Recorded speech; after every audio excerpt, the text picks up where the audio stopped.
பார்த்தோம். அதனோட தொடர்ச்சியாக இன்னைக்கு டென்டல் ஸ்கேலிங் பற்றி பார்ப்போம். பல்லில் படிகிற சாஃப்ட் டிபாசிட்ஸ் எல்லாமே ப்ரஷ் பண்ணினா போயிடும். ஆனால் பல் இடுக்கில் உள்ள அழுக்கும் மஞ்சள் மற்றும் கருப்பு காரைகளும் எவ்வளோ க்ளீன் பண்ணினாலும் போகாது. அதை டென்டல் கிளினிக்கில் மெஷினில் க்ளீன் பண்ணுற பேர் தான் டென்டல் ஸ்கேலிங். உங்கள் எல்லாருக்குமே ஸ்கேலிங் பண்ணினா பல் டேமேஜ் ஆகுமா அப்படிங்கிற சந்தேகம் இருக்கலாம். முதல் விஷயம், ஸ்கேலிங் இன்ஸ்ட்ருமெண்ட் ட்ரில் கிடையாது. அந்த இன்ஸ்ட்ருமெண்ட் அல்ட்ராசோனிக் வைப்ரேஷன் மூலமாக பல் காரைகளை உடைச்சு பல் க்ளீன் பண்ணுது. அந்த அல்ட்ராசோனிக் வைப்ரேஷனும் வாட்டர் ஃப்ளோவும் பல் காரைகளை ஃப்ளஷ் பண்ணி வெளியில் எடுக்குது.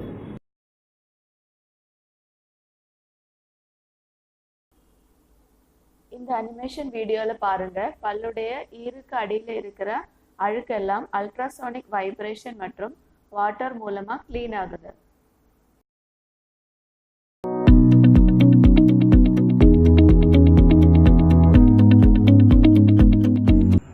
ஸ்கேலிங் பண்றதுனால பல்லு தேயுறது நீங்க ப்ரஷ் பண்ணி பல்லு தேயுறதை விட ரொம்ப கம்மி தான்.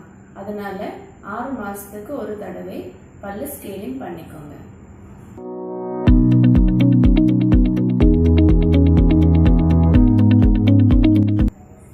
வைப்ரேஷன் இருக்கிறதுனால ஸ்கேலிங் பண்ணும்போது மட்டும் கூச்சம் இருக்கும்.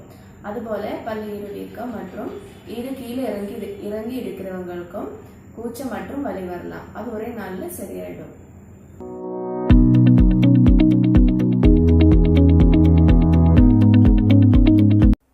ஸ்கேலிங் எல்லா வயசுலயும் எல்லாருமே பண்ணிக்கக்கூடிய ஒரு சேஃபான ப்ரொசீஜர். தொற்றுவியாதி உள்ளவங்களும் சுவாச கோளாறு உள்ளவங்களும் டாக்டர் கிட்டே முன்னாடியே சொல்லிடுங்க. அவங்க அதற்குரிய முன்னேற்பாடு பண்ணிட்டு ட்ரீட்மெண்ட் பண்ணுவாங்க. ஸ்கேலிங் பற்றிய உங்க சந்தேகங்கள் தீர்ந்திருக்குன்னு நினைக்கிறேன். வேற சந்தேகங்கள் இருந்தா கமெண்ட்ல கேளுங்க. இந்த வீடியோ பிடிச்சிருந்தா லைக் பண்ணுங்க. எங்க சேனல் சப்ஸ்கிரைப் பண்ணுங்க. நன்றி.